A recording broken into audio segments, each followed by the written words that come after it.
গুলো 10 কিলো একটা পাল্লা সিট আছে।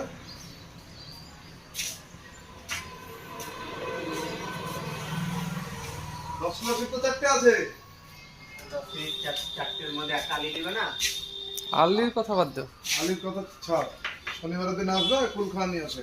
তাহলে ওই ব্যাগটা তাহলে নিয়ে নেবো। কোন ব্যাগটা? ব্যাগটা যদি আসে, তাহলে তাহলে তোমার ই করে দেবো, হ্যান্ডেল वाला করবো আর ওই যদি আসে এবার ওই মালে তো এই দোকানটা যাবে।